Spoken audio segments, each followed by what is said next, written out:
What's going on, you beautiful people? It's Jeb. I'm coming to you today's 5 and 5, August 30th. I've got 5 stories in 5 minutes to keep you informed, in tune, up to date, and educated about what's going on in today's world. So I'm gonna put 5 minutes on the clock and let's get it started. First things first, Missouri is cracking down on meat replacement. Missouri just passed regulations saying that products that do not use meat from animal flesh cannot use the term meat in their product packaging and labeling. Failure to comply with this regulation can mean up to a $1,000 fine and up to a year in prison. Cattle farmers are counting this as a win, but the meat replacement industry is not staying quiet. Tofurkey has launched a lawsuit saying that no consumer has ever been misinformed or confused about the term plant-based meat.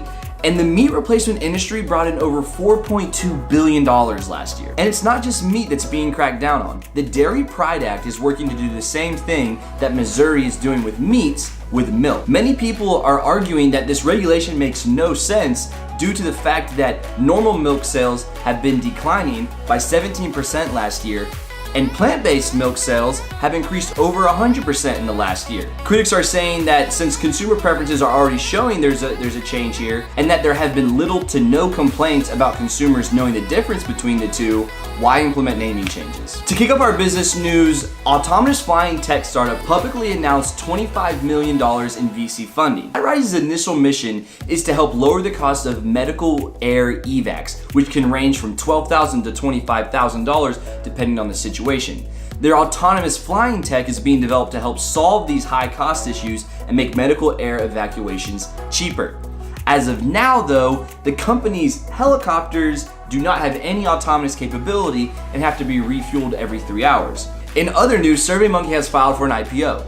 SurveyMonkey, which has raised over $600 million to date. SurveyMonkey brought in over $120 million during the first half of 2018, but lost over $20 million in the process. The company is facing a lot of competition in the survey field right now, and the jury is still out as whether or not this IPO will be a success. To wrap up our business news, Cleveland Browns linebacker Michael Kendricks has been charged by federal prosecutors for insider trading, and he's alleged to have brought in over $1.2 million from his trading. To wrap things up, California has passed legislation to end cash bails in favor of a system that lets the court decide the defendant's risk and whether or not that defendant should be released. Supporters are saying that this eliminates rich people's ability to buy their way out, but critics are saying that this doesn't really change anything, as courts are still given all the power to determine a defendant's fate.